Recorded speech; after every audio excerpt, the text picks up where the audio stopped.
I was diagnosed with late-stage Lyme disease. If you're anything like I was when I was first diagnosed, you probably have a number of questions. Yes, Lyme disease is that thing you get from a tick bite, and yes, a tick is an insect. But no, that does not mean that I also have malaria, rabies, or superpowers. No, it does not require me to eat a lot of limes or citrus fruits. Yes, you're thinking of scurvy, which is what plagues pirates on ships. No, it is not contagious, and you won't get it if we share food or make out. Yes, I am willing to prove it after the show.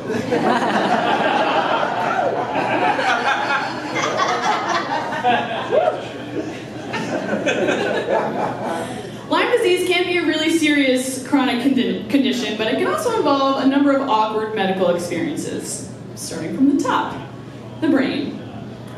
When I was first diagnosed, my doctor ordered an MRI, and I was instantly filled with dread. I'm somewhat claustrophobic despite having the relative dimensions of a 10-year-old boy. And I knew that an MRI was that test where you have to lie perfectly still in that tiny little tube for hours and hours until the tube collapses and sucks you into another dimension. Or at least that's what I figured must happen. But it turns out that a magical thing can take place when you have a chronic illness and you're freaking the fuck out about a medical exam. A doctor can prescribe you a single Valium to get you through it. I didn't have a lot of experience with painkillers, so I figured I would just pop it as I walked in. But the MRI took only 10 minutes total, and I emerged from the back room to my mother, who was equally as surprised to see me so soon. Things were good. But that little Valium was still making its way down into my gut, and suddenly the elevator buttons were much harder to press. I had no idea where we left the car in the parking lot, which became the funniest thing that has ever happened. My poor mother had to wrangle me into the car and deal with relentless questions on the ride home, like, where are we? And why are the trees so green? That afternoon turned out to be a damn good time. Moving on down the body, I have to take a lot of pills to make this work. And to monitor that Molotov cocktail, I have to have my blood drawn and tested on a monthly basis. Not to brag, but I'm that girl that has a favorite phlebotomist on speed dial. And when I time it right, I can be in and out of the hospital in less than 20 minutes. But one day, I had to go to my least favorite hospital system in Charlotte. I don't want to name names, but let's just say that it rhymes with Schmovant.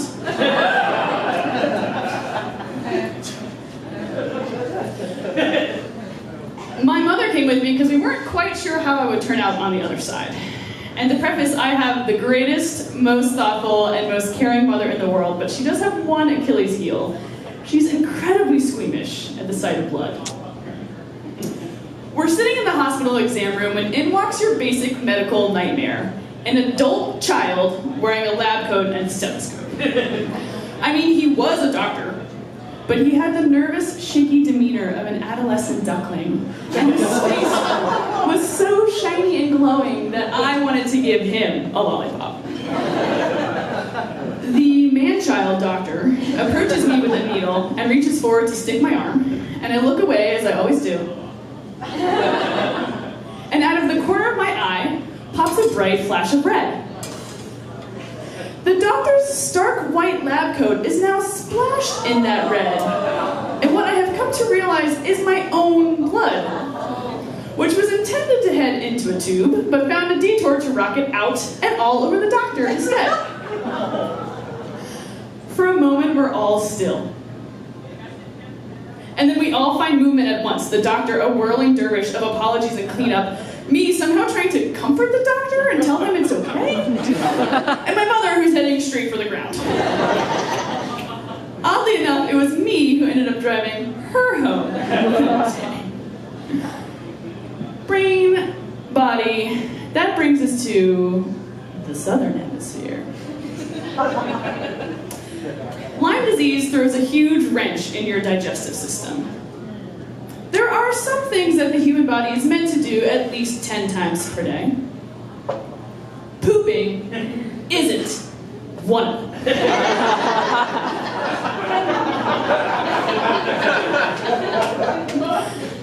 Most people seem to limit their generation of biosolids to just 1 or 2 times per day. But during the height of my treatment, I was taking the Browns to the Super Bowl. About as often as the weather segment on the local news. This was a problem. Their nurse cheerfully informs me over the phone that I'll need to deliver a sample to the lab whenever possible, as if she too is picturing my next task. So I did the only thing that one can do in that situation. I walked into my mother's kitchen, dug around in the Tupperware cabinet for a worthy vessel,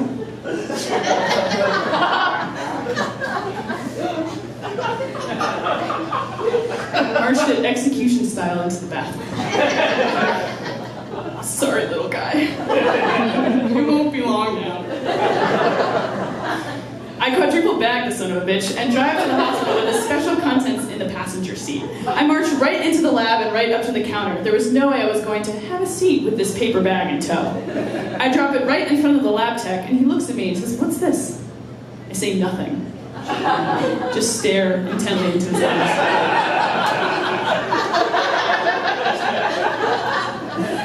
Realization washes over him, and the rest, as we say, is shitstery.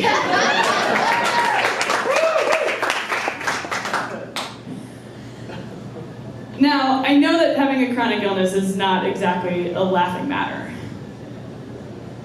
I don't mean to sound casual about the hand that I've been dealt. Believe me, I understand the gravity of the situation better than anyone else. I have spent so many nights alone in my room and so many days alone in my head. But laughter cuts right through that loneliness. Laughter reminds me that my heart beats just like yours, and as long as my heart continues to beat, then that laughter in this life is something that we'll share. So, if you're ever in a situation where you just can't seem to find a reason to smile through the pain, just hand a perfect stranger a Tupperware container of your own shit and see if you feel otherwise.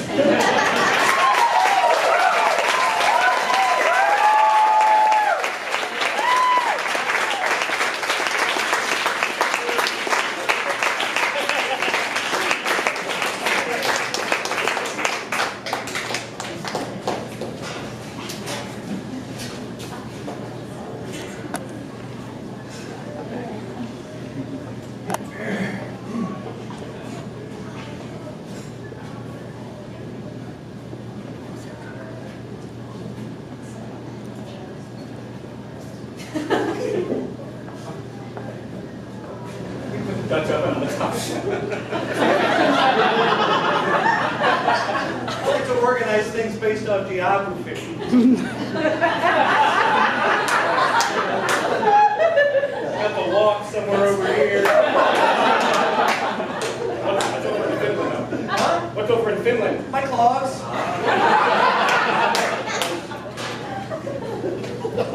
What are you making?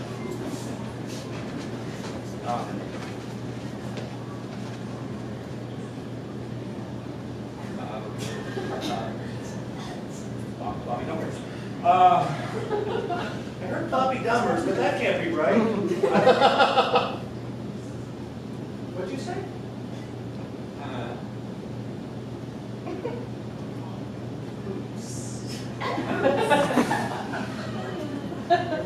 Oops.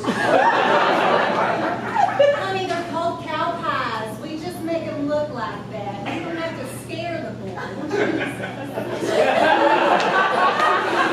I thought you were running that shit in my Dutch oven.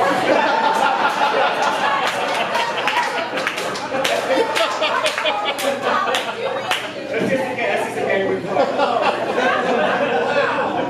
Oh, man. Some nice mashed potatoes with these. It's going to be real nice. That sounds much better. Hey, I appreciate, you guys letting me move in here. Of course. I'm sorry, would you hand me Spain? You want Spain? Sure. I didn't know we was doing Spain tonight.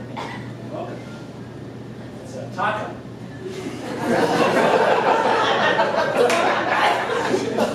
I like to keep it. Some things don't work as good as others, but We missed a few episodes of Jeopardy, so he's a little behind. that's okay. Look, I didn't want to bring this up, but I'm going to. There's a lot of noise when I try to sleep at night, and it's getting a little. Antarctica's back up a little bit. Sometimes when I'm in Antarctica, it takes two or three. I thought that was only central to the kitchen. Now the world goes to the other parts of the world. I don't know. We just started doing it. I've been trying to get him to take those fiber pills, and it ain't helping none. Are you saying that what I'm hearing late at night is the sound of you pooping? Sounds awful. A train coming to a screeching halt. Thank you. Like a four-piece band. I could. I have one of those. I have essential oil machine in the world. Maybe you don't have the right sound on. You know they have the ones that the kittens purring and stuff too. Frogs help too because they're black. It's at a higher register.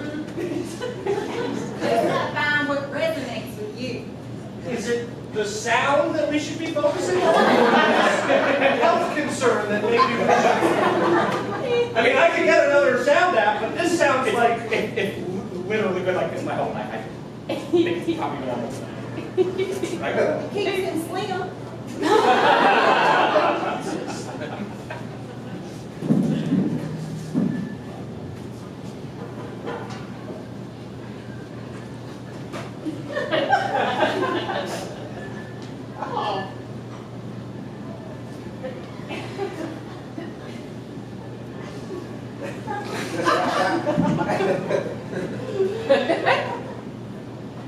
Didn't really expect that.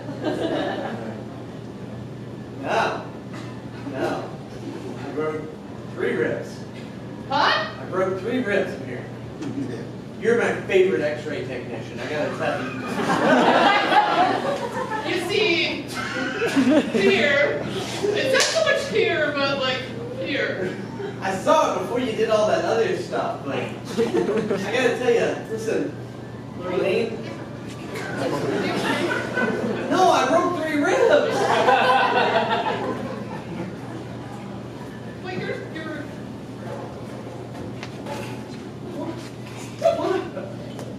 What now?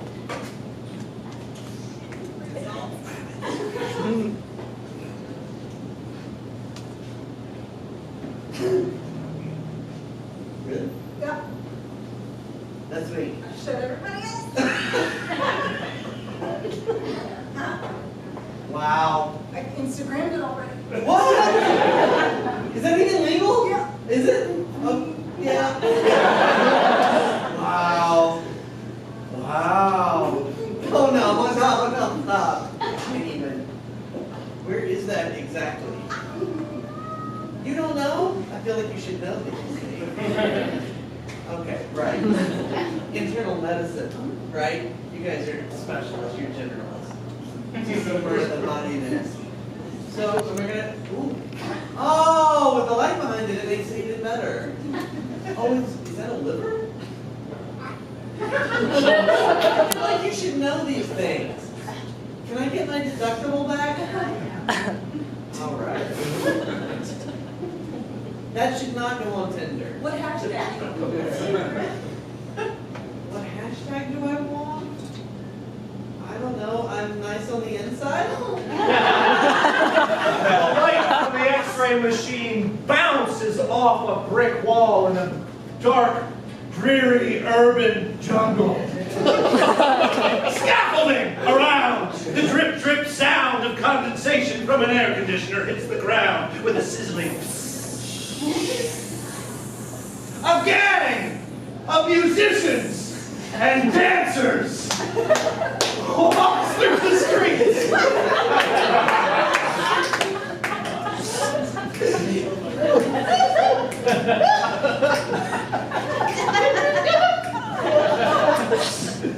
The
attention provides some element of street cool, does it not?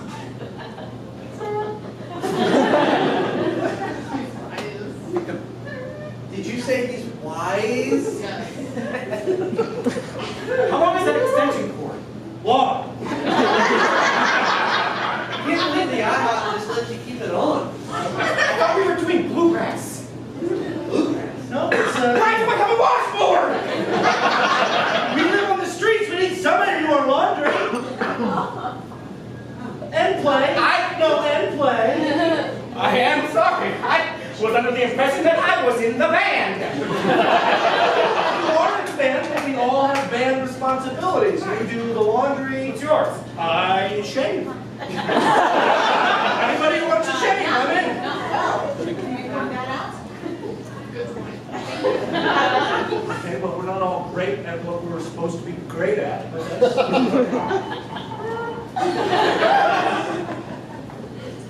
This is probably what happened with the Beatles when they broke up. Probably just like this. Paul stormed off to the IHOP to unplug his keyboard and strode off into the sunset.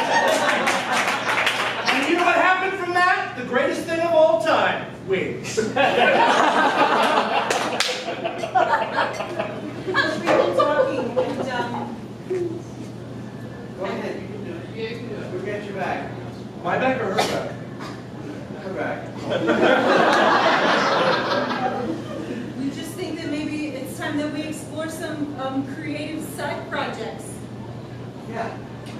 No, No, shut up!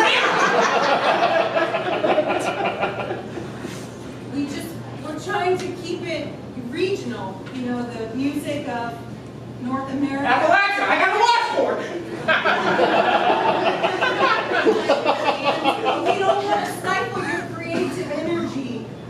We feel like maybe a solo project is called for at this point in your career.